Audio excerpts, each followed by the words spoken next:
para que lo puedan tener los compañeros que lo vean más tarde, ¿vale? Y hacemos la pantallita grande como me gusta tenerla a mí, ahí, ¿vale? Dentro de todas esas diligencias de instrucción, pues nosotros ya habíamos estudiado la inspección ocular con todas sus circunstancias, todo lo que puede ocurrir, con alguna referencia a la detención, ¿verdad?, que hicimos. Habíamos estudiado el capítulo segundo, el cuerpo del delito, recordar que no solo se refería a ese homicidio, el cuerpo verdaderamente, sino todos esos efectos, objetos, armas, sustancias que se puedan incautar, ¿verdad?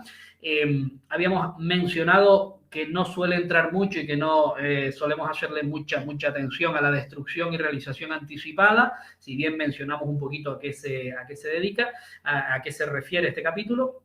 Y nos encontramos ante la identidad del delincuente y sus circunstancias personales. Esta parte también casi la terminamos de ver en la última clase, refiriéndonos no solo a la plena identificación del delincuente a través de todos los sistemas, incluso con recabando sus propios antecedentes penales, contamos un poco qué es lo que ocurría antes y qué es lo que ocurre ahora en cuanto a ese punto. Sino también creo que nos quedamos, sino que me corrijan, en los reconocimientos de rueda y las vicisitudes que nos suelen ocurrir con estos reconocimientos en rueda. Voy a llegar, yo creo que es hasta la 26, por aquí. A ver. Vale, no, creo que avanzamos un poquitito más. Creo que nos habíamos quedado justo aquí, en la Oficina de Recuperación y Gestión de Activos, simplemente como mencionarla, ¿vale? Como oficina que estaba destinada pues a recabar e incluso llegar hasta la pública subasta de todos estos objetos, bienes que se incautaban procedentes del delito, localizándolos, recuperándolos, realizándolos si fuera necesario, ¿vale? Siempre que provinieran de actividades delictivas, como ven ustedes ahí. Si no me equivoco, lo que nos tocaba ver para hoy, o sea, la continuación es el siguiente punto, en fase de instrucción, como diligencias de identidad y circunstancias personales. Sí, efectivamente.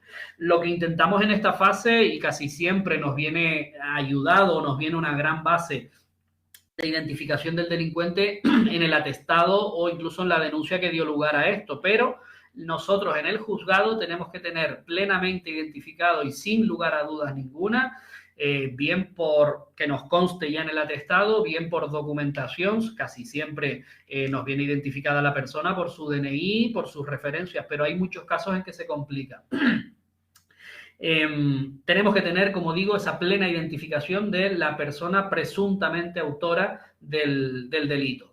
Hablamos de la rueda de reconocimiento y de las vicisitudes que nos encontramos para su práctica. Incluso recuerdo ahora que me van viniendo los recuerdos que comenté que en mi propio juzgado tengo un procedimiento ahí por una imposibilidad de medios materiales. O sea, no se nos proporciona el lugar donde practicarla. Pero bueno, no suele ser lo habitual. Lo normal es que se consiga no solo el lugar, esa estancia cerrada con un espejo de una sola dirección donde podemos ver pero no se nos puede ver, donde al presunto autor se le coloca en unión de otras personas con circunstancias parecidos razonables y circunstancias, aspectos semejantes. Comentamos eso, que si son funcionarios de mucho tiempo, no les extrañará que en alguna ocasión les hayan incluso propuesto que participen como miembro de una rueda de reconocimiento. Hablamos de los distintos supuestos que podía ocurrir si teníamos varios a reconocerlos, se hacían por separado, y si eran varios que tenían que ser reconocidos, pues lo hacíamos en un solo acto con las personas que fueran. Con respecto a esta identificación plena, vimos, creo también, varios supuestos en los que no teníamos una identificación plena y a priori de la persona en el sumario procesada y teníamos que acudir a otros medios. Hablamos de las señas personales, me conocen por el sobrenombre de, mi mote es tal, ¿vale? No, hoy en día con la tecnología y todos los avances que nos proporciona es mucho más sencillo. Casi siempre los atestados incluyen una referencia, bien sea por testigos, de quién era. Pero incluso en el caso de que la persona se hubiera dado a la fuga y no hubiera podido ser registrada por ninguna cámara, nadie lo ha cogido con los móviles, nadie sabe quién es, siempre hay algún dato que incluso del aspecto exterior nos da el hilo de donde tirar hasta que se localiza, ¿vale? Hablamos en este caso de altura, pelo, tatuaje, ropas, etcétera, etcétera, ¿vale? Todas estas cosas son importantes. En cuanto a la edad, también comentamos que si bien lo normal y lo frecuente es que todo el mundo vaya identificado con su DNI, pasaporte o NIE, no siempre es así. Mencionamos en este punto, una vez más, que tengamos en cuenta que la ley es muy antigua, la ley de enjuiciamiento criminal, pues data de siglos atrás, y ya podemos decirlo así sin ningún problema, y que sigue teniendo un montón de artículos cuyo texto queda bastante obsoleto, no solo por el lenguaje que emplea, sino porque ya no se practican esas diligencias de esa manera. Hablamos en este caso, en el 375, de acudir a la partida de bautismo. Esto sigue vigente, ¿nos lo puede preguntar el tribunal? Pues por poder puede, pero no es lo habitual. Lo habitual es que el tribunal acuda a preguntas de cuestiones que se practican en la actualidad, pero sigue vigente. Si nosotros no tenemos otro medio, podemos acudir a las distintas instituciones eclesiásticas a ver la partida de bautismo del presunto, ¿vale? Autor de los hechos. Pero bueno, puede darse incluso, y lo comentábamos así, casos extremos en los que ni siquiera tenemos documentación alguna del presunto autor, no tenemos ningún dato del que tirar porque la persona es extranjera y no tenemos ningún sitio donde acudir para informarnos de quién es y qué edad tiene. Fíjense que la edad es un componente importantísimo para incoar siquiera un procedimiento, en este caso sumario. Es importantísimo porque existe una ley de menores y existe una distinción muy clara en cuanto a la edad penal para poder ser responsable de un delito, ¿vale? Como adulto, ¿vale? Que se nos procese como autor o como persona adulta. Tendríamos en ese caso que acudir a otros. Poníamos el caso de los patrones de pateras, que ocurrió mucho en otras épocas. Los patrones de pateras eran imputados por un presunto delito de colaboración con las mafias, y se les procesaba por ello, ¿vale? Una vez que hubiera sido identificado, pues se intentaba ver si había algún tipo de participación de estas personas o simplemente eran otro migrante más de la patera, de la barca, de la balsa o lo que fuera. No sé si llegamos hasta este punto, pero lo comento nuevamente. En estos casos en los que hay ausencia total de posibilidades de identificar a la persona y su edad, acudimos a algún tipo de práctica forense, ¿vale? Los forenses tienen el método que les hemos puesto que es de comprobación ósea, ¿vale? Se comprueba sobre todo la forma y tamaño de la muñeca, es una curiosidad. Los forenses pueden determinar bastante en concreto la edad de la persona con este examen físico a través del método Greulich y Pyle, y en alguna ocasión pues se ha hecho tasar la edad de esta manera cuando es imposible acudir a otra vía. Bueno, en la identidad del delincuente, como digo, también están su histórico penal.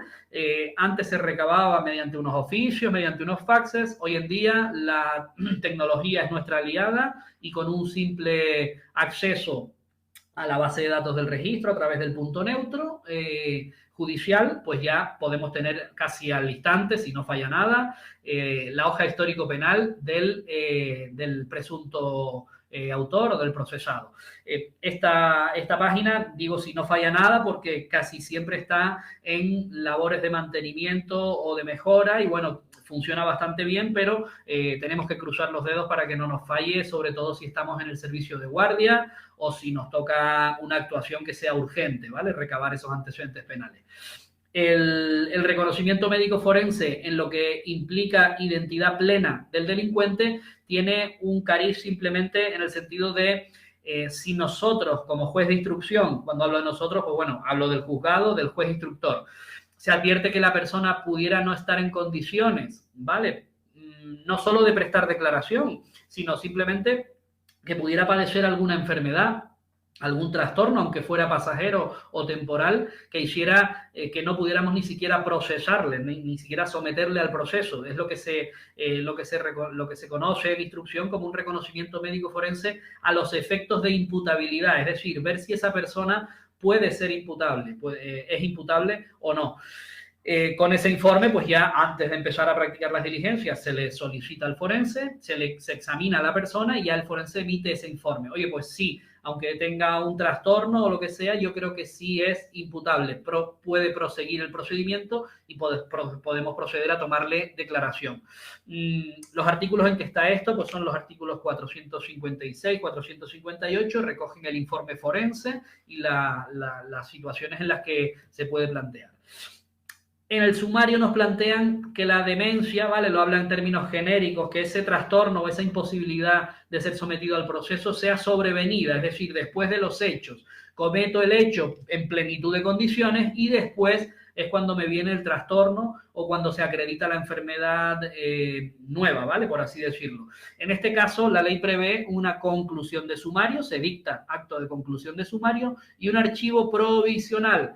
¿Por qué? Porque esa persona lo más probable es que recobre completamente la salud, la cordura, ese momento de trastorno pase y podamos volver al procedimiento, porque en los hechos no estaba bajo esa imposibilidad de ser imputado, ¿vale?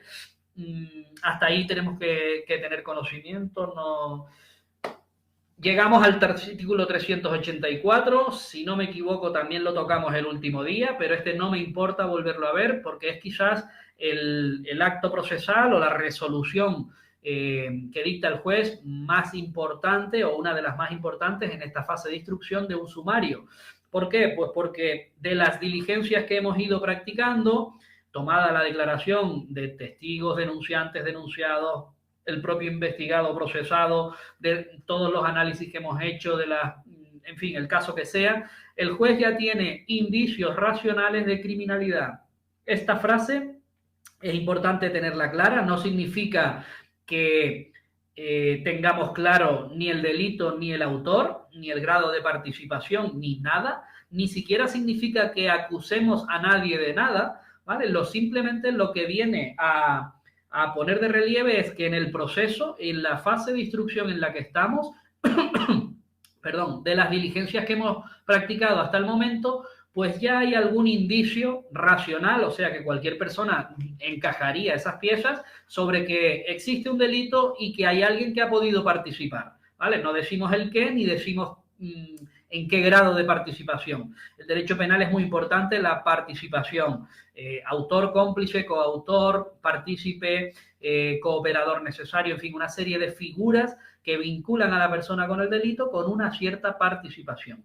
Bueno, pues si eso ocurre en cualquier sumario, dictamos ese auto. En ese auto, que lo hacemos coincidir con que imputamos a la persona en el procedimiento por tener participación en determinado delito. Fíjense que estamos describiendo ya todos los hechos, todos los puntos que el Código Penal en cada delito nos da, lo que llamamos la descripción del delito, ¿vale? El propio delito en el Código Penal. Desde que se dicta este auto, la otra cara de la moneda, la parte buena, por así decirlo, para el procesado, es que a partir de ese momento ya puede valerse de abogado, si no lo ha hecho desde antes, desde el inicio del procedimiento, puede ya empezar a actuar en el sentido de que puede no solo pedir que se termine el procedimiento, oiga, soy inocente totalmente, aquí me están ustedes imputando un delito y yo no soy ni siquiera partícipe de ninguna de las cosas que me están diciendo aquí. Quiero que se archive. También puede, oiga, todavía no está esto para el archivo, quiero que se practiquen algunas diligencias que me quitan a mí la responsabilidad. Yo puedo solicitar la práctica de diligencias. Y también se puede formular pretensiones. Quiero traer como tercero interviniente a fulanito. Quiero que se tome declaración a otro, ¿vale? Quiero que todas esas. O cuando me dan un trámite para actuar, puedo ya a través de mi abogado y mi procurador formular la pretensión que yo quiera, ¿vale? No procede esto, me puedo oponer a la práctica de pruebas, etcétera, etcétera. Bueno, no recuerdo exactamente si llegamos o no hasta esta parte, pero es importante, creo que sí que lo comentamos un poquito al final, empezar a entender que el sistema de recursos en penal tiene un matiz importante que es la posibilidad de interponer no solo la reforma, sino también lo que se denomina subsidiaria apelación, ¿vale? Supone en el mismo escrito presentar reforma ante el mismo órgano o juez que dictó la resolución y hacerle saber que para el caso de que me diga que no al recurso, me desestime el recurso de reforma, tenga por presentado y admita el subsidiario de apelación ante el tribunal, en este caso ante la audiencia provincial que resuelve las apelaciones. Por lo tanto, en el artículo 384 vemos cómo esta doble vía se abre. Cuando se dicta el auto de procesamiento, el procesado o cualquier persona que entienda que no se ajusta a lo que él pretende o que vulnera sus derechos en algún punto, puede recurrirlo, bien sea solo en reforma, para que lo resuelva nuevamente el mismo juez que lo dictó, presento recurso de reforma en el plazo de 3 días frente al auto de procesamiento, ante el mismo juez o tribunal que lo haya dictado. O también puedo acudir a la segunda de las posibilidades. Interpongo el mismo recurso de reforma, pero lo hago añadiendo de manera subsidiaria el recurso de apelación. ¿Vale? Estas son las dos vías que tenemos. Si nos dicen que no al recurso, es decir, yo soy el procesado y quiero que se deje sin efecto ese auto y se archive la causa, por ejemplo, me dice el juez que nanay, que yo estoy bien procesado, y que el auto está bien dictado, me está denegando el recurso de reforma. Ahí me cabe la posibilidad de recurrir en apelación en 5 días. Y ya hablamos de los efectos que tienen los recursos. En un solo efecto significará que no suspende el curso del procedimiento y que solamente tiene el efecto devolutivo, es decir, la audiencia provincial cuando resuelva tendrá que devolver el recurso, pero mientras puedo seguir practicando todo tipo de diligencias en instrucción, ¿vale? Si me dan la razón, es decir, oiga, se han equivocado, de lo actuado resulta que no me pueden procesar, no existe ningún indicio contra mí, me da la razón el mismo juez, queda sin efecto el auto de procesamiento y la otra parte, ¿qué hará? O el Ministerio Fiscal, ¿qué hará? Pues le dan la posibilidad de que cuando el proceso avance y ya concluya el sumario, este va a ser el segundo de los actos o resoluciones procesales importantes en el sumario, el auto de conclusión del sumario y la aceptación por el tribunal enjuiciador, ya veremos eso cuando nos toca, artículos 627 y 630. En ese momento, volver a reproducir la petición de procesamiento. Oigan, a este señor que por reforma usted lo dejó fuera del auto de procesamiento, yo quiero que la audiencia me lo vuelva, o el tribunal enjuiciador lo vuelva a incluir como procesado. ¿Vale? Le dan esa posibilidad, pero ya no le dan posibilidades de recurrir el auto que estima la reforma, ¿vale? Porque estas dos reformas se resuelven por auto del juez que dictó el mismo auto de procesamiento, ¿vale? Recuérdenlo. Y segunda vía, si hemos elegido reforma más subsidiaria a apelación, pues en este caso lo que tendremos, si nos deniegan el procesamiento, si hemos elegido el subsidiario de apelación, simplemente nos tendrán que admitir la apelación si nos deniegan la reforma, ¿vale? Y si nos dan la razón en la reforma, tendremos solamente la otra parte, el fiscal o quien esté acusando, solamente tendrá recurso de reforma, ¿vale? Compensamos un poco la igualdad de armas que toda la ley tiene en estos temas de recursos. Si me deniega la reforma finalmente, también tendré la posibilidad en el momento justo de concluir el sumario y en el momento de que la audiencia o el órgano me confirme el auto de conclusión de sumario, volver a pedir que se incluya al procesado que quedó fuera, ¿vale? El cauce al final viene a ser parecido, pero tenemos las dos vías para interponerlo. Recuerdo que sí vimos esto, hoy lo estamos repasando porque al final de decirles esto, sí comentamos pues que de primeras es difícil aprendérselo, solo con una lectura del artículo 384 es muy difícil, ¿vale? Pero que luego, en cuanto lo vamos viendo y en algunos prácticos también lo hemos visto que cae el auto de procesamiento, ya vamos cayendo bien en el sistema del recurso cómo funciona, ¿vale? Bueno, pasamos a otro punto que es bastante importante en la instrucción. Hago un pequeño paréntesis aquí, sobre todo para los que empiezan y que se unen nuevos. Recordar que todas estas diligencias, estos 100 y pico artículos que estamos viendo, que son de diligencias de instrucción, nos las pone la ley al regular el procedimiento sumario. El procedimiento sumario va a ser el que veamos en la ley con mayor prolijitud de artículos, ¿vale? Con mayor número de artículos y más desarrollado. Pero eso significa que cuando en otro tipo de procedimientos tengamos que instruir, vamos a tirar de la forma en que se practica en el sumario. Por ejemplo, hoy lo vamos a ver en cómo declaran los procesados. Cuando tengamos unas diligencias previas, un procedimiento abreviado o incluso un juicio rápido, echaremos mano de los artículos que vamos a ver ahora. Artículos 385 hasta el 409 regulan otra de las diligencias importantes que se practican en instrucción, en este caso de un sumario. Miren, hablamos de la declaración de los presuntos. Dime, Seo, sí. Fran.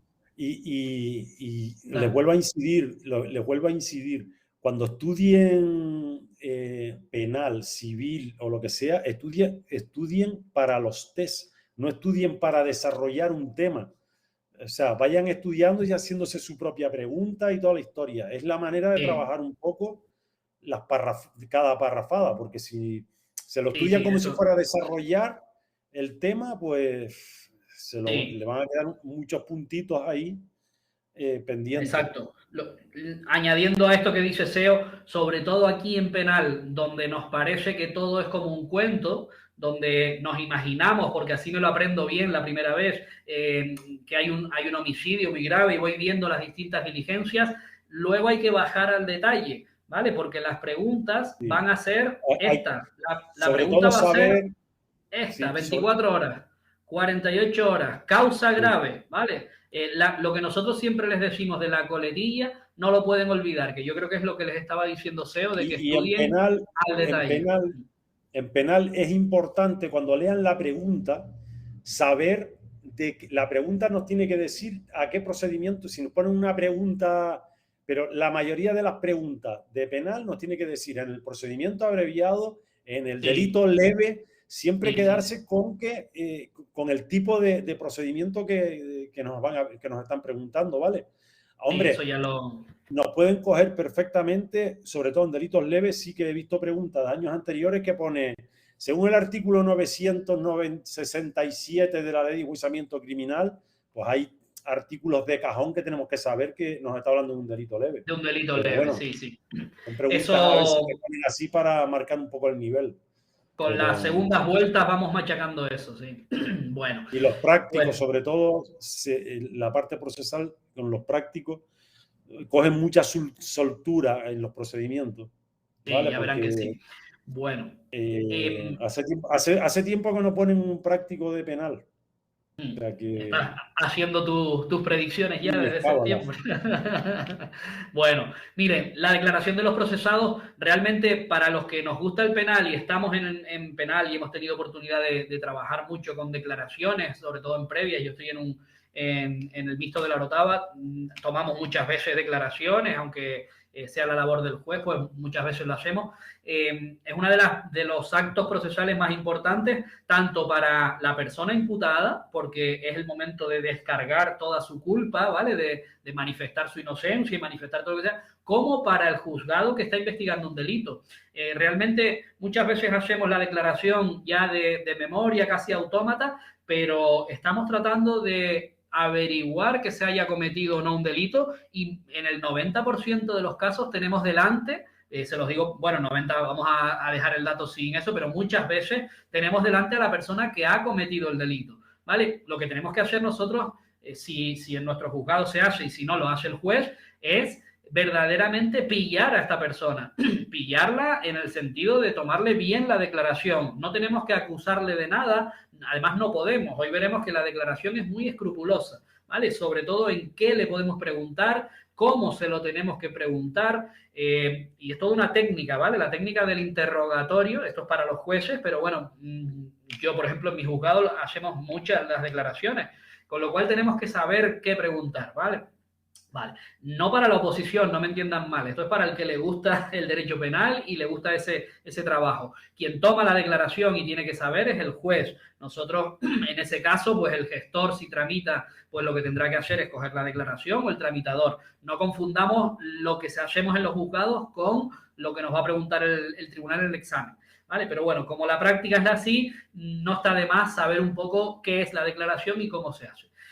¿Quién toma la declaración? El juez instructor, eso lo tenemos claro. ¿Cuántas veces puede declarar un procesado? ¿Las que considere convenientes el juez o todas las que quiera? Pues miren, se une la pregunta y decimos que los procesados podrán acudir al juez todas las veces que quieran. Si ustedes han visto alguno de estos juicios más cargantes por los hechos que son, que han ido a televisión y se me ocurren aquí muchas chicas desaparecidas, bueno, muchas no, algunas, que han tenido condenas y todo esto, los acusados, incluso en prisión provisional, acudían o solicitaban prestar declaración una, otra y otra vez, ¿vale? El detalle está, primero, en que el juez lo considere conveniente y segundo, que la declaración que pretendan prestar tenga que ver con los hechos que estamos investigando o que estamos enjuiciando, ¿vale? Así lo plantea la ley en el 385 y siguientes. Por lo tanto, no se trata de una sola declaración, sino de las declaraciones de los procesados.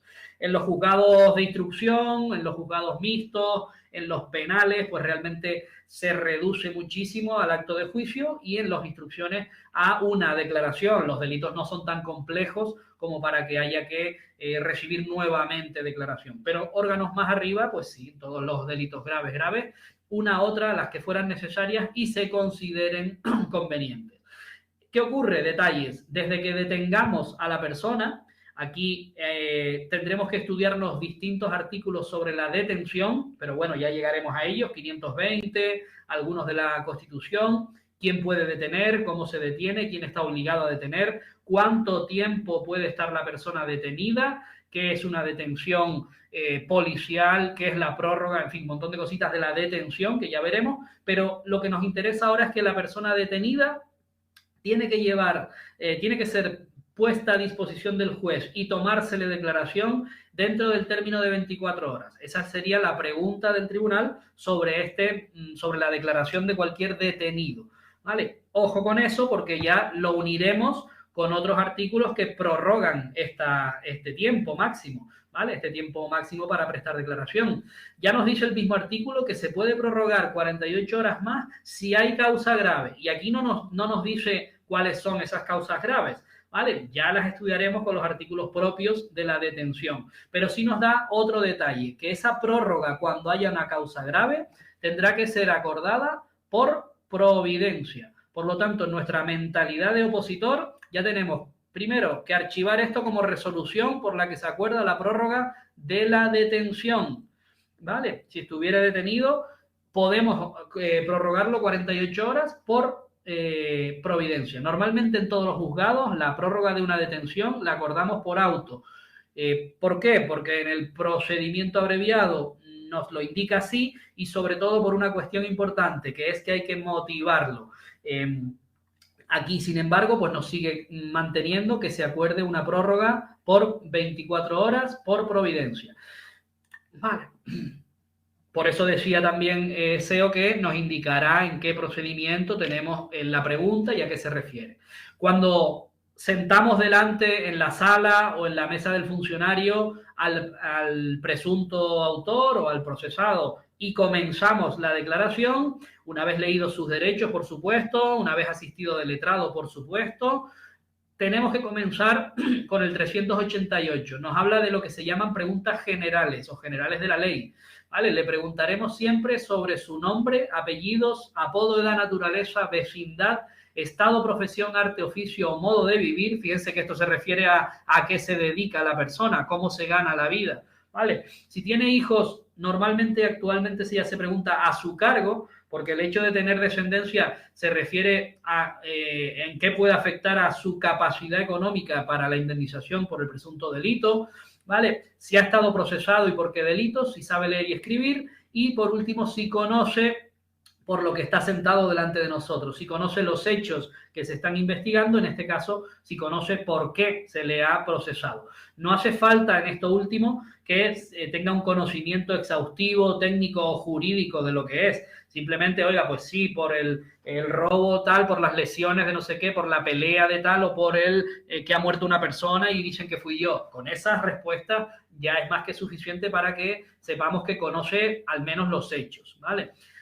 Todas estas preguntas que llamamos las generales, en nuestra plantilla de Atlante creo que no vienen todavía, por lo menos las que manejamos nosotros en los juzgados. No está de más, si queremos hacer un buen trabajo, tenerlas en un corte y pega y añadirlas, ¿vale? Eso es lo que nosotros venimos haciendo desde hace bastante tiempo. Pero bueno, todo esto de preparar una plantilla depende mucho del letrado que yo tenga, del letrado de la administración y del juez como quiera instruir. Así que una cosa es lo que debería ser y otra es lo que cada maestrillo, ¿verdad?, les pone en sus distintos juzgados, donde ahí, como siempre decimos aquí, no tiene nada que ver la realidad y cada uno cuenta la feria como le ha ido, ¿no?, en ella. Miren, sí es importante saber también cómo preguntamos, es decir, qué podemos preguntar, el juez de instrucción siempre, aunque lo hagamos nosotros, y cómo tenemos que preguntarlo. Miren, las preguntas que nosotros hacemos siempre van dirigidas a averiguar los hechos, las personas que han participado en ellos y si podemos intentar averiguar ese grado de participación que han tenido. En cuanto a la averiguación de los hechos pueden ser más complejos o menos, por lo tanto incidiremos más en el contenido que nos interese. Pero lo básico que hace un juez es saber qué delito es el que está investigándose en esos hechos e intentar cumplir el tipo del Código Penal, ¿vale? Intentar acreditar o dejar claro si todo lo que... El tipo es la palabra que no me salía antes en los artículos del Código Penal. Si lo que dice cada artículo del Código Penal se cumple en el caso concreto o no se cumple en el caso concreto. El juez no tiene que conseguir que el otro sea el autor, no, simplemente esclarecer la realidad de los hechos, ¿vale? Por tanto, las preguntas deberán ser directas. ¿Estaba usted en este sitio hasta ahora? Sí. ¿Ocurrió esto? ¿Hizo usted aquello? ¿Qué hizo usted? Cuénteme lo que pasó, directa, ¿vale? Que permitan una pregunta más o menos extensa y más o menos directa también, ¿vale? Lo que no podemos hacer en ningún caso, como jueces de instrucción, es dirigir preguntas que sean capciosas o sugestivas. ¿Qué es una pregunta capciosa? La que induce a engaño, ¿vale? O a error en la persona que tiene que responder. Lo que no le puedes preguntar a una persona es ¿qué pesa más? ¿1 kilo de hierro o 1 kilo de pluma? ¿Verdad? ¿Se acuerdan de esas jueguitos que nos ponían de pequeños? ¿O qué pasó anoche entre las 10 y las 11? 1 hora de tiempo. No, oiga, no me venga con tonterías que me estoy jugando un delito. No me induzca al error, no me haga caer en contradicciones que yo no quiero responder, no me... Vale, ese sería el tipo de preguntas... yo qué sé, ¿cuántos meses tienen 28 días en el calendario? Y el otro diga, no, pues febrero. No, mire, todos los meses tienen 28, lo que pasa que otros siguen 30, 31 días. Son preguntas que te inducen al engaño, ¿no? Eso no se puede hacer. Si nosotros estamos en el juzgado y algún abogado hace alguna pregunta de esas, si el juez nos ha delegado a nosotros las preguntas y estamos solos haciendo la declaración, o bien se lo comentamos al letrado con todos los respetos, mire letrado, esa pregunta es capciosa, reformule la pregunta. O bien, si no nos hacen caso, no nos atrevemos o lo que sea, paramos la declaración, no pasa nada. Oiga, esa pregunta voy a preguntárselo a la juez o al juez porque esto me parece que es capcioso, está usted engañando o induciendo al engaño. Sugestivas son las típicas que hemos visto seguro miles y miles de veces. ¿Es cierto que usted conducía el vehículo marca tal, matrícula cual, el sábado por la tarde a las 3 de la noche, habiendo consumido cocaína 3 horas antes y resultó que usted atropelló a fulanito de tal? Joder, prácticamente me está condenando en una pregunta. Es decir, no me puede usted inducir la respuesta a un sí o un no. Pregúnteme qué pasó ayer, qué hizo ayer, ¿vale? Esa sería la pregunta sugestiva. Por supuesto, en un juzgado no cabe emplear ninguna coacción ni amenaza. Ni siquiera, que muchas veces en los juicios rápidos por delito, en las diligencias urgentes, el tema de la conformidad, voy a decirlo con mucha precaución, el tema de la conformidad se ofrece o se plantea casi rayando el límite de la amenaza o de la presión, porque o te conformas o te va a pasar esto. No, oiga, si usted es un buen abogado, un buen fiscal, un buen juez, usted no me plantea la alternativa de o te conformas o luego allí ya veremos. ¿vale? Entonces, muchas veces ahí raya un poco el límite, pero lo cuento para que se entienda a qué me refiero con coacción o amenaza. En absoluto, la declaración tiene que ser totalmente libre. Bueno, el procesado podrá manifestar todo lo que quiera en su descargo, ¿vale? Para quitarse la culpa, para su exculpación. Incluso el mal llamado derecho a mentir, que está englobado en el derecho a declarar libremente, a no confesarse culpable, no reconocer los hechos, la comisión ni la participación en esos hechos, ¿vale? También en el derecho a no contestar o no declarar directamente, ¿vale? Ese conjunto de derechos esconde, por así decirlo, que el investigado puede declarar lo que quiera. Otra cosa es que cuadre con la verdad o que incurra en multitud de contradicciones, lo cual suele ser muy, muy frecuente. Bueno, en su declaración no podemos cortapisarle, no podemos interrumpirle, no debemos hacerle cargos. Es que usted cogió el cuchillo de la cocina. No, no, eso no se lo podemos decir, ni siquiera aunque lo haya reconocido. Yo no apuñalé a nadie. Oiga, usted tenía el cuchillo en la mano y alguien resultó apuñalado. ¿Cómo me va a decir usted que no fue usted? Esos reproches o cargos no se los podemos hacer. Y tampoco reconvenirle, decirle, pero si fulanito dijo que usted sí, ¿cómo va a decir usted ahora que no? ¿Vale? Bueno, un derecho que tiene también el procesado en su declaración es dictar la respuesta. Yo no sé por qué, ahora ya no se ve tanto, pero muchos funcionarios les daba como rabia o no querían que el procesado dictase la respuesta. Parecía como que se metía en nuestro trabajo y me estaba diciendo lo que yo tenía que copiar, cuando yo podía poner manifiesta que sí y ya está. Es un derecho, recuérdenlo, y si la persona quiere dictar exactamente lo que sea, ponga usted ahí, sí, coma, ayer por la tarde, pero antes de cenar. Pues nosotros ponemos hasta la coma, porque es un derecho que tienen a dictarnos la respuesta. Nosotros, tramitador, gestor que esté tramitando o quien sea que esté copiando esa declaración, somos transcriptores. Ahí nosotros ni pinchamos ni cortamos, y si quiere dictar, que nos dicte, ¿vale? Durante la declaración no se le lee nada al procesado. No cabe, oiga, es que en el folio 3 el forense pone que la víctima gritó durante 3 horas. No, eso no lo pueden hacer. Lo único que se le puede leer, y normalmente es al principio, es su declaración o sus declaraciones, siempre y cuando lo haya pedido. Ojo a la coletilla, por eso no es muy habitual, porque no suelen pedirlo y no solemos tener muchas declaraciones, pero en la pregunta sí nos va a ir la coletilla. Y recuerden también, que no está de más recordarlo, las preguntas donde una o más respuestas son correctas, pero hay una que es más completa. Llamamos a estas las preguntas, la respuesta más completa.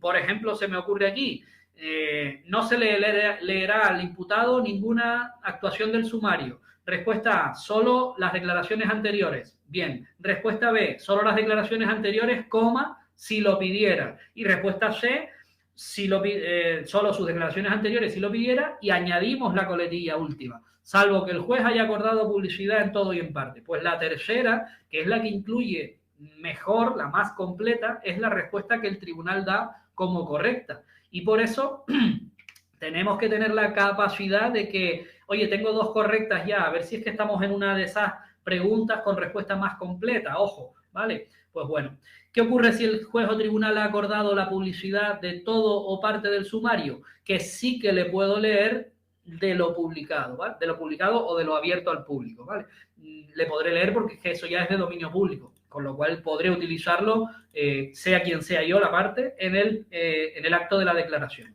¿ok? Como no les veo las caras ni les oigo, no sé si voy muy rápido, voy muy lento, pero vamos, ustedes me lo dicen. Vale, no lo había visto. Juanvi, sí, dice, pero Fran, los abogados suelen utilizar...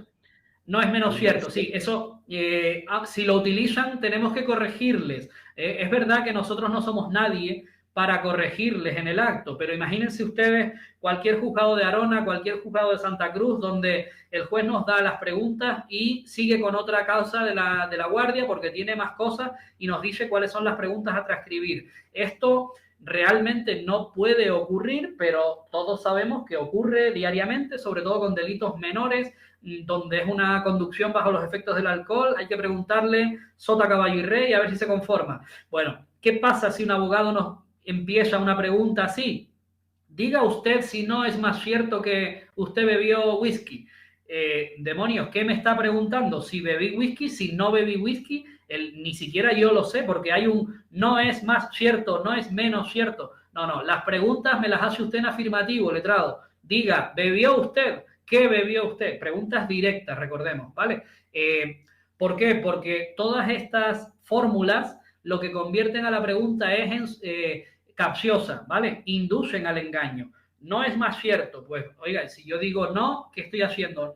No dejé de beber whisky, entonces ya quiere decir que bebí un montón, ¿vale? No se puede, eso no se puede hacer.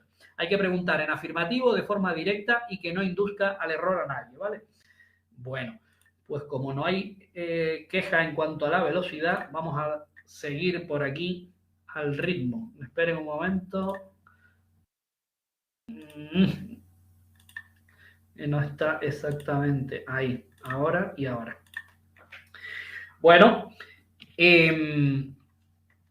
las preguntas, bien, las respuestas. En cuanto a las respuestas, recordando que el investigado o procesado tiene derecho a no contestar, igual que tiene derecho a no prestar declaración en el momento, tiene derecho a no contestar a una o alguna o algunas de las preguntas, ¿verdad? Esto ya lo vimos como derecho del investigado. Pero además nos dice el artículo 390 que si decide contestar a la pregunta, deberá hacerlo de manera oral, ¿vale? Esos asentimientos de cabeza, esa negación con la cabeza, esos gestos, así haciendo alguna onomatopeya, alguna que nos hemos encontrado, algún gesto con las manos, todo eso no vale, ¿vale? Ustedes imagínense que eso siempre se está grabando. Oiga, si se graba en el juzgado, genial, nosotros grabamos algunas declaraciones o casi todas, las de guardia, por ejemplo, mejor, porque ya tenemos la excusa perfecta. Caballero, conteste al micrófono y de forma oral, porque es que si no, no va a quedar registrado, ¿vale?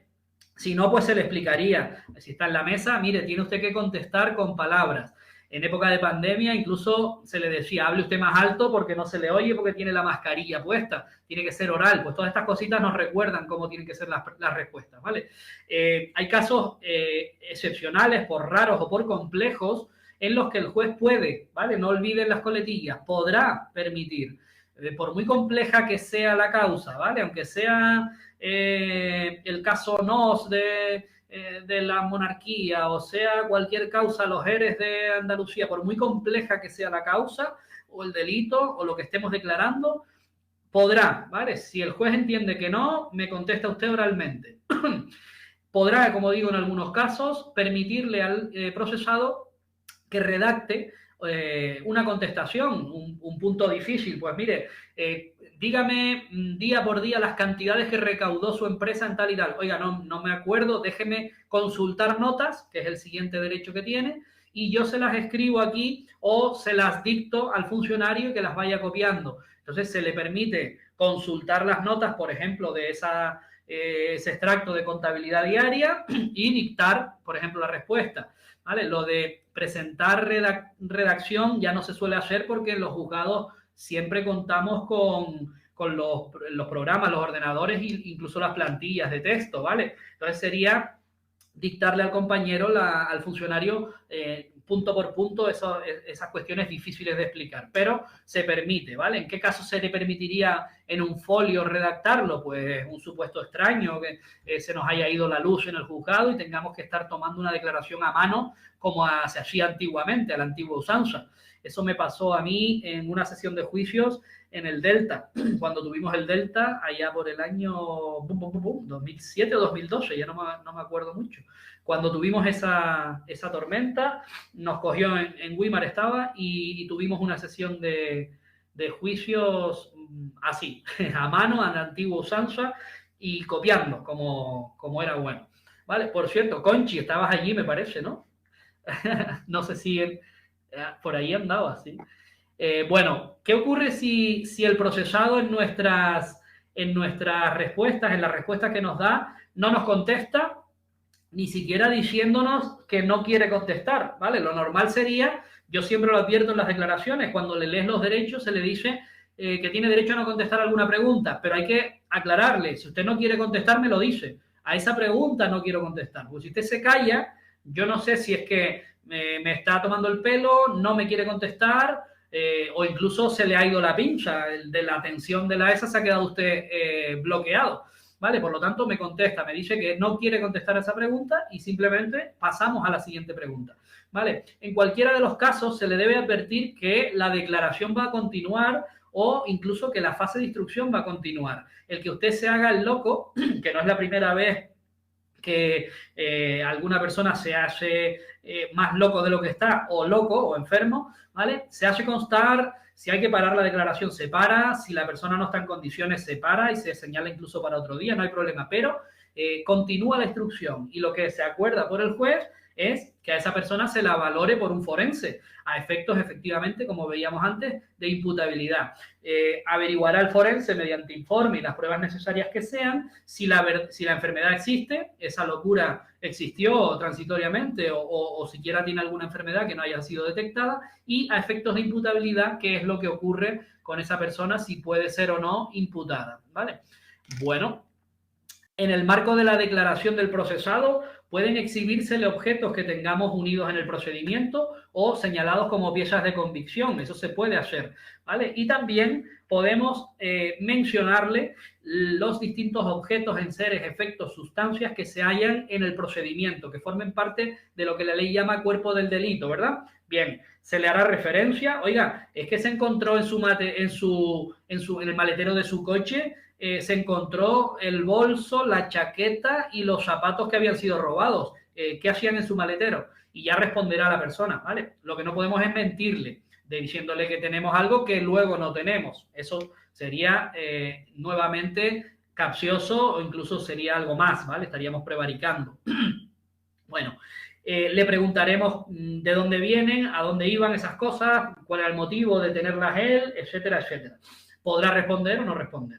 Si hay que suspender la declaración, se puede suspender. ¿Qué nos dice la ley sobre esto? Que cuando haya durado mucho tiempo, porque las respuestas sean muy largas, las partes que preguntan sean muchas, o bien porque el número de preguntas haya sido muy largo o ya llevemos mucho tiempo, es normal pensar que el propio procesado ya pueda estar cansado, con lo cual no está en plenitud de condiciones para continuar. Se suspende, bien por un tiempo, bien para otro día, ¿vale? Esto lo tuvimos en el famoso caso del proceso en el Tribunal Supremo, en multitud de ocasiones, declaraciones que duraban mucho, se suspendían por un tiempo o quedaban para la siguiente sesión. Recuerden ese macro proceso de los hechos del 1 de octubre, el llamado proceso, ¿verdad? Vale.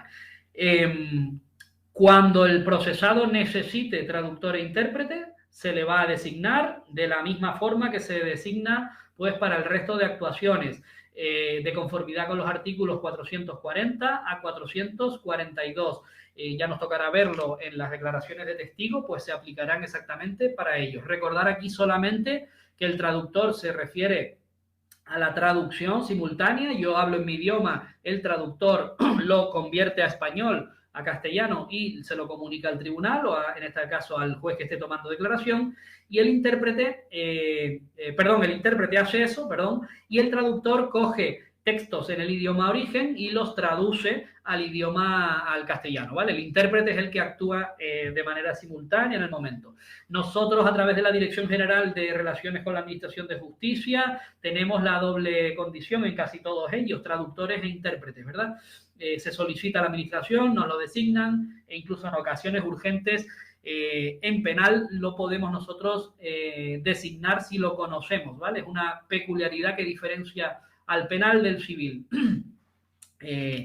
Incluso en casos extremos, ya hemos visto que puede actuar una persona que conozca suficientemente el idioma y lo pueda interpretar o nos pueda traducir, ¿vale? Bueno, con respecto a esto de las declaraciones de los procesados, nos quedan algunos detallitos.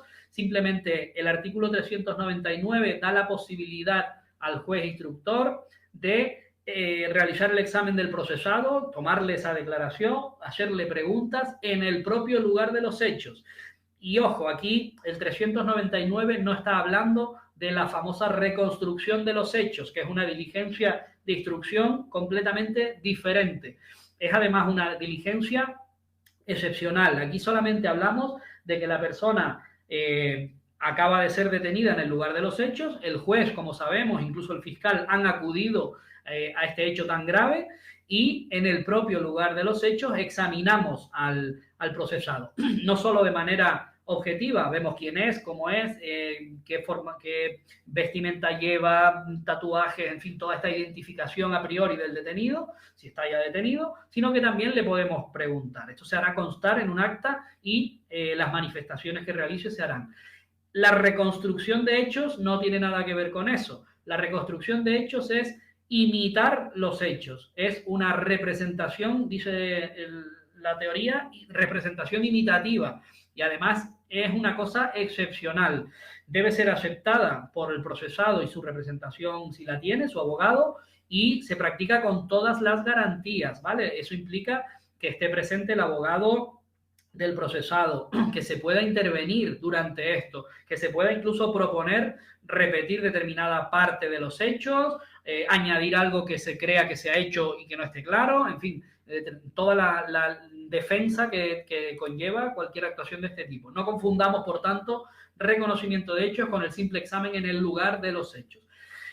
Aquí esto ya lo dijimos, que puede declarar todas las veces que quiera y se le recibe inmediatamente declaración si tiene relación con la causa.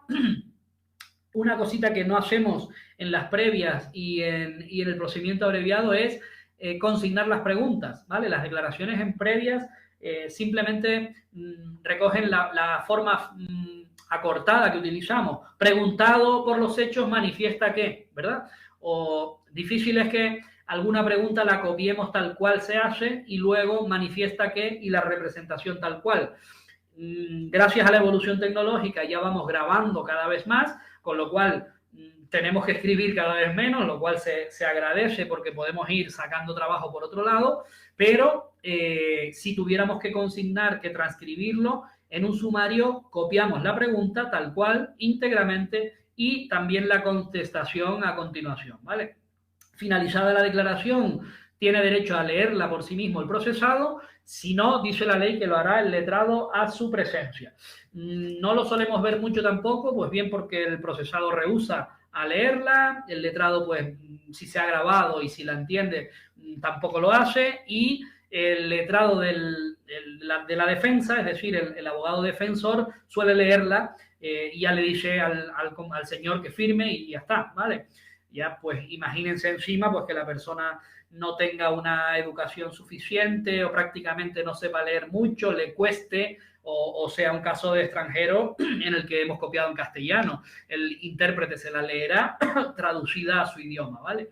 Bueno, finalmente firmamos todos y poco más. Bueno, nos queda decir que no se tacha ni se remienda nada. Esto pasaba antes cuando el acta se cogía a mano o en los casos en que no tengamos los medios tecnológicos, pero ya hoy en día, si después de leerla hay alguna contradicción, hay algo que estamos en conflicto, yo no dije eso, yo no lo dije así, se valora por el juez, oye, pues sí, por el letrado de la administración, esto ocurrió así o no ocurrió así, y en el ordenador se corregiría si se acuerda, ¿vale?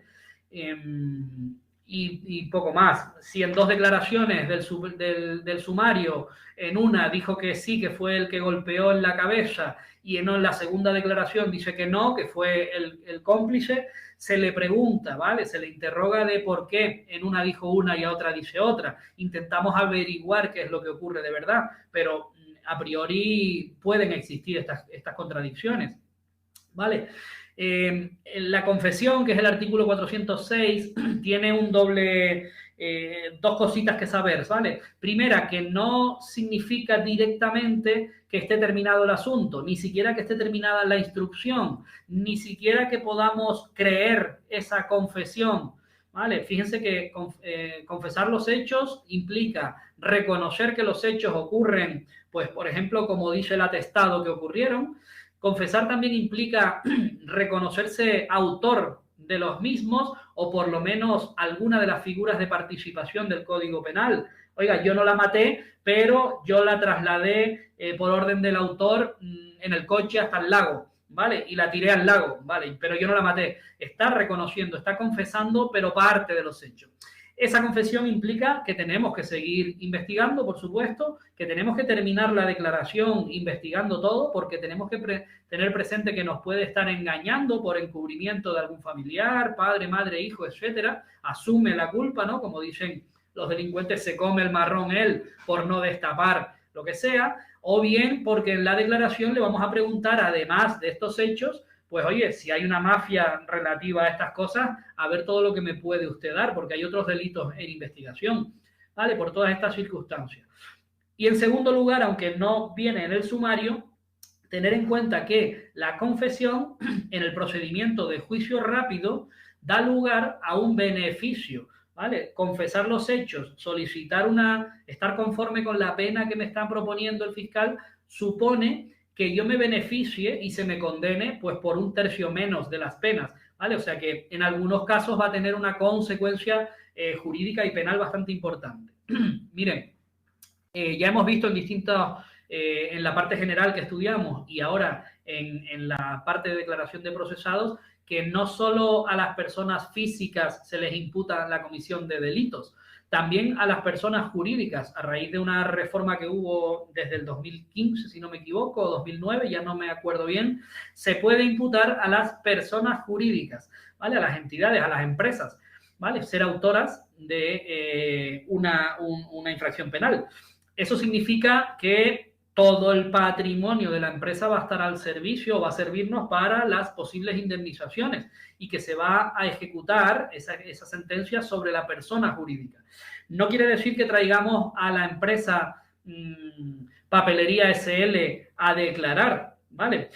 Y la ley lo que nos dice es que ni siquiera tenemos que traer obligatoriamente a su administrador único de una empresa o al consejo de la administración, si es una sociedad anónima, o al presidente de una gran corporación. Es decir, no hay que traer a los administradores en penal, al quien hay que traer es al representante, y dice la ley, especialmente designado, ¿vale? Quédense con esto, que no es exactamente el administrador de la empresa, no es el que figura en el registro mercantil como dueño, como administrador, como consejo de administración, no, significa que traemos al que la empresa ha querido. Normalmente, si hablamos de cosas muy graves, traen a una persona que conozca los hechos, bien sea de la empresa, pues al economista jefe, al departamento jurídico, al abogado de la empresa de toda la vida, que conozca los hechos y se supone que vaya a declarar de manera eficiente para ellos, ¿vale? Pero no es el administrador. Eso sí, tendrá que venir asistido de su abogado exactamente igual que la persona física. Por eso les ponemos aquí que no tiene que ser el representante legal. Bueno, si no acude ni siquiera al representante especialmente designado, ocurre lo mismo. Entenderemos y continuará el procedimiento, entenderemos que se acoge al derecho a no prestar declaración. Usted ha sido citado, no viene, no hay causa justa por la que pueda usted no venir, pues sigue, ¿vale? Sigue para adelante. Se estará usted acogiendo al derecho a no declarar. Bueno, hasta aquí llega el capitulito de las declaraciones de los procesados. Y a partir del artículo 410 y en concreto del 410 hasta el artículo 450, que era lo que teníamos para el verano, la ley nos habla de quién más declara, ¿vale? Otra parte muy importante en la instrucción de un sumario son las testificales. Los que han visto, escuchado, oído, estaban en el lugar, testigos directos, testigos indirectos. La testifical se configura como la siguiente diligencia de instrucción importante, porque ayudan a reforzar versiones del denunciante, del denunciado, ayudan en definitiva a esclarecer la verdad de los hechos, ¿vale? Por eso la ley, como diferencia más importante frente a los procesados, donde la declaración de los procesados investigados también nos va a servir para otros procesos, es un derecho. Tengo derecho a no prestar declaración, tengo derecho a no confesarme culpable, tengo derecho a no contestar incluso a alguna pregunta y a otra sí. Se configura para ellos como un derecho.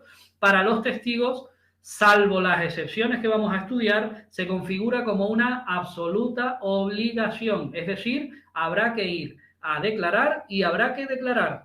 Y no solo eso, sino que además, ya lo estudiaremos posteriormente, tendremos la obligación como testigos de decir verdad a todo lo que se nos pregunte, con unas consecuencias bastante perjudiciales si no lo hago, no solo económicas, sino también penales, ¿vale? O sea que si nos llaman como testigos, saber que es obligatorio, salvo justa causa, por supuesto, que esté malo, que esté de viaje, que esté enfermo, y que no hacerlo tendrá unas consecuencias económicas y penal. En segundo lugar, ¿quiénes son los que actúan como testigos y estamos obligados? Todo residente en territorio español en el momento de cometerse los hechos, todo español o extranjero residente en el momento de los hechos y que no esté impedido. Este concepto está un poquillo dicho así, lo de impedido va a ser o provisionalmente o definitivo y va a tener distintas consecuencias. Si estoy impedido porque he tenido un accidente y me voy a curar, ya declararé cuando me cure, pero si estoy impedido, pues porque tengo una enfermedad terminal, que no puedo expresarme, soy un vegetal en una cama, por mucho que yo estuviera lo he dicho de una forma muy vulgar, para que se me entienda, si no puedo expresarme, estoy prácticamente, aunque estuviera en el lugar de los hechos, no puedo, estoy impedido a prestar declaración, ¿vale? Como última característica, simplemente que se me haya citado en forma, que se me haya comunicado fehacientemente el lugar, el día y por lo menos el procedimiento en el que tengo que declarar, junto con el órgano judicial donde debo acudir. Si estoy bien citado, no tendré excusa ninguna para ir y declarar. Ahora bien, el artículo 411 y 412 nos complica la vida, nos complica las preguntas de la oposición, en el sentido de que establece un listado, ¿vale? Sobre todo el 412, que es más complicado, de quiénes están exentos, quiénes pueden declarar de manera especial, etcétera, etcétera. Ya lo hemos preparado varias veces y más que punto por punto aprendérselo de memoria total y absoluto, que eso sería lo ideal para el que tenga memoria y lo pueda hacer, sabérselo de memoria es lo ideal. Hay una pequeña estructura en los artículos 411 y 412 que nos aclara muchísimo dónde ubicamos a cada uno de los cargos, ¿vale? Y me explico.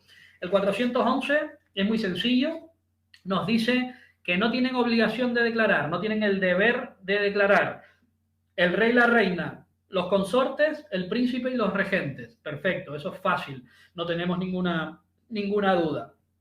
Añade también en el ámbito diplomático a los agentes diplomáticos, al personal administrativo de estas misiones, las llamadas misiones diplomáticas de embajadas o consulado, y el personal administrativo técnico y sus familiares, pero ojo, ya los condiciona a que concurran en ellos los requisitos de los tratados. Hay tratados, como hablamos de agentes diplomáticos y misiones diplomáticas, entran en juego siempre los tratados que España pueda tener con el país tercero, si no, no estaríamos hablando de cuestiones internacionales ni de diplomacia. Bueno, pues esos tratados definen hasta dónde llega la obligación del testigo y si esos familiares de personal técnico o administrativo también están exentos o no. Esa pregunta no debería caer más allá del artículo, ¿vale? Ni siquiera en un práctico. ¿Por qué? Porque sería la primera vez que nos preguntan en base a algún tratado internacional, con lo cual olvídense de llegar más allá. Simplemente aprenderse que para los familiares de este personal técnico que trabaja en embajadas o en agencias diplomáticas o en misiones diplomáticas, habrá que estar a lo que digan los tratados, ¿vale? Como digo, el artículo 411 no nos trae más problemas y nos dice que no tienen que declarar, sencillamente. La exención es del deber de declarar. Ahora bien, el 412, como ven ustedes aquí, ya sí que nos dice que pueden no ir, ¿vale? El ciudadano de a pie tiene que ir al juzgado y declarar, obligado, ¿vale? Además decir verdad. Aquí no van a estar obligándoles a concurrir al juzgado. Pero oye, porque se puede entender que le causa mala imagen, porque no se pueden desplazar, porque están muy ocupados, porque institucionalmente son miembros de órganos superiores al juzgado número 1 de Mataró, de lo que sea, ¿vale? Pero sí que tienes que declarar, porque tienes que atender a tu obligación de testificar. Bueno, aquí nos engloba distintos ya listado de gente, ¿verdad? De cargos importantes. Pero más que el listado, que se lo estudiarán de la mejor manera posible, yo lo ubicaría, y por eso les digo este truquito que para el que le pueda servir, de cómo tienen que declarar. Porque ya sabemos que ninguno de estos va a concurrir, no tiene obligación de ir. Pero bueno, ¿y cómo declararán? Pues miren, el resto de la familia real podrán hacerlo por escrito. ¿Por qué nos pone podrán? Porque aunque no tienen obligación de concurrir, oye, a lo mejor la infanta dice, pues mira, yo voy a ir al caso Nos y voy a presentarme, que es lo que de hecho ocurrió. La infanta podía haber declarado por escrito, pero acudió al juzgado y bueno, ahí según se interprete, ¿no? Dio la cara como cualquier ciudadano o bueno, es lo que tenía que hacer, no sé, depende un poco, pero ese es el ejemplo de por qué nos pregunta pueden, por qué nos dice pueden. ¿Vale? Pueden hacerlo por escrito, pero también pueden ir como cualquier ciudadano al órgano que les esté citando. En el 2 y 3 de este listado magnífico nos pone a esos que yo llamo los presidentes, los más presidentes, ¿verdad? Porque fíjense que es presidente del gobierno, presidente del Congreso y del Senado, del Tribunal Constitucional, Consejo General del Poder Judicial, fiscal, que es el mismo, presidente de las comunidades autónomas, o sea, los presidentes de las altas instituciones del Estado. También añadimos a los miembros del gobierno y al fiscal general. Bueno, pues si estas personas han presenciado un delito por razón de su cargo, aquí viene la estrategia, o por razones ajenas a su cargo. No es lo mismo que el fiscal sea testigo en la Fiscalía General del Supremo de una agresión a un magistrado en plena sesión del Tribunal Supremo, a que el fiscal general del Estado un domingo por la tarde en una barbacoa vea como un amigo de su hijo le pega un puñetazo a un vecino que pasa por la calle.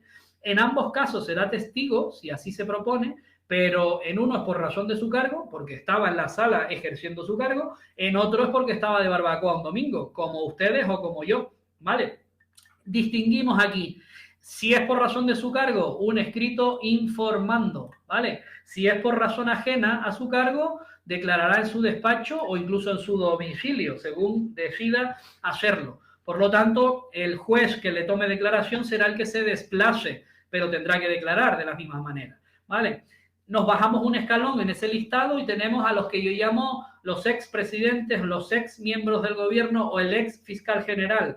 Lo mismo, pero con un detalle, podrán informar por escrito si son testigos por razón de su cargo. Si es la barbacoa del domingo, usted es ex, ¿vale? Lo que hace es ir al juzgado a declarar con vestido de traje o de domingo de barbacoa, porque ya es un ex, ¿vale? Es la mejor forma de aprendérselo.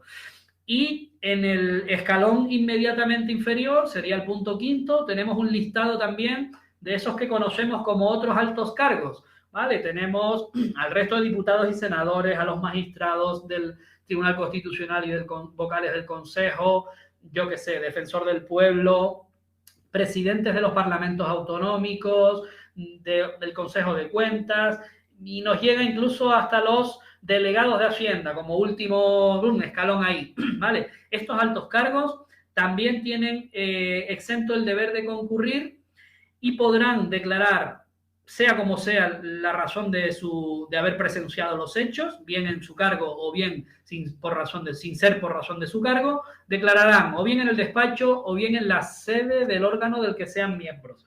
Como en todos estos casos vamos a tener un aviso previo del órgano judicial con la fecha, la hora, el lugar, etcétera, etcétera, vamos a tener la posibilidad de saber cuándo tengo que declarar. Por lo tanto, ya le diré si en el despacho oficial o en la sede del órgano del que sea miembro, ¿vale?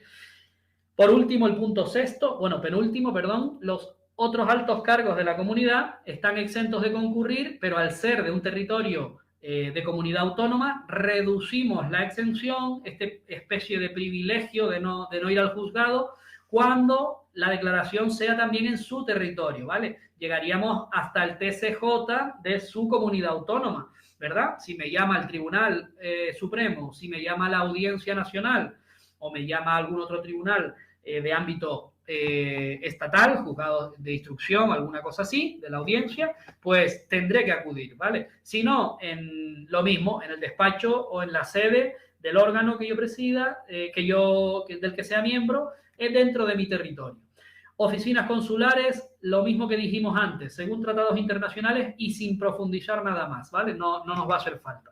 Estarán exentos en función de lo que digan. Bueno, voy a terminar un poco con los testigos, perdón, con el listado de excepciones.